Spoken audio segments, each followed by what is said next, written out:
Hi, readers. In writing, you all know that in order to make a fantastic piece of work, it takes great effort and that it takes a lot of rough drafts and many revisions. Well, this writing process can also help us improve our interpretations during reading. Today, I want to remind you that readers also take their interpretations around theme through a process of drafting and revising. And one way that readers tackle this work is that they have in mind an internalized sense of qualities of a strong theme, and that guides their revisions. So, here are some qualities, almost like a checklist qualities of good, strong theme work, right?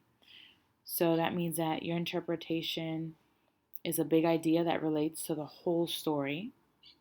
Your interpretation is grounded in specific details in the text. And your interpretation considers the choices that the author has made. So let's read this poem called Things by Louise Greenfield, and let's take a look at a former student's interpretation. Things. Went to the corner, walked in the store, bought me some candy, ain't got it no more, ain't got it no more. Went to the beach, played on the shore, built me a sand house, ain't got it no more, ain't got it no more. Went to the kitchen, laid down on the floor, made me a poem, still got it, still got it. Eloise Greenfield. Well, here's a former student's interpretation of that poem. Things by Louise Greenfield is a poem about poetry. It's about how poetry lasts forever. Can you think to yourself using this checklist? Does this interpretation relate to the whole poem? Does this interpretation mention specific details from the text? And does this interpretation consider the choices that the author made? You might want to think it to yourself or say it out loud.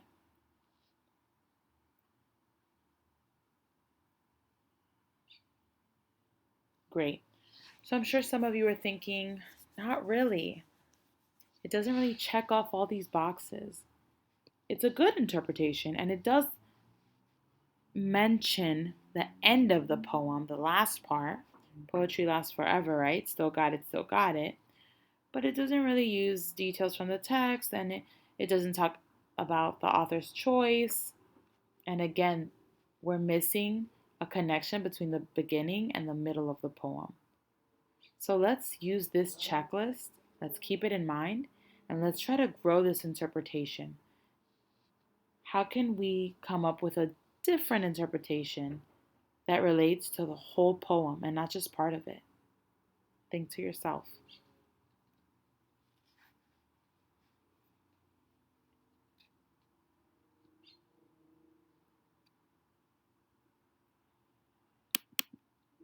Great. So, although we started with this interpretation that doesn't tackle all of the parts of a strong interpretation,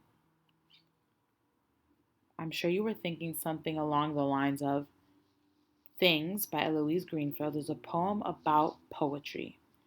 It says that in a world where many things, sandhouses and candy don't last, poetry lasts forever. This is a stronger interpretation. Think to yourself, maybe use this checklist. Why is this second revised version of an interpretation, why is it stronger than the first one we had?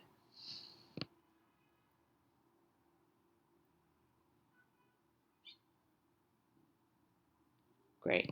So I'm sure some of you were probably thinking, well, it doesn't only address the last part, the end of the poem. It also talks about the beginning and the middle in a world where many things don't last. So that's the first two parts, the beginning and the middle. Also is grounded in specific details from the text.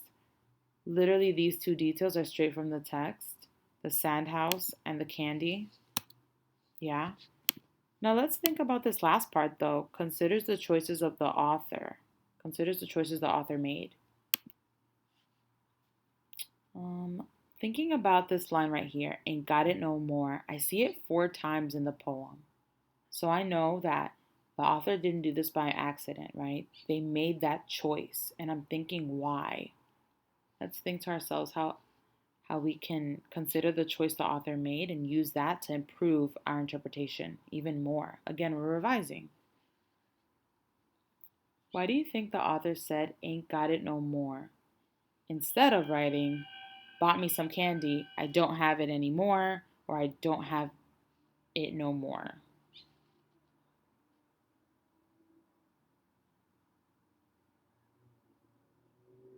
Great.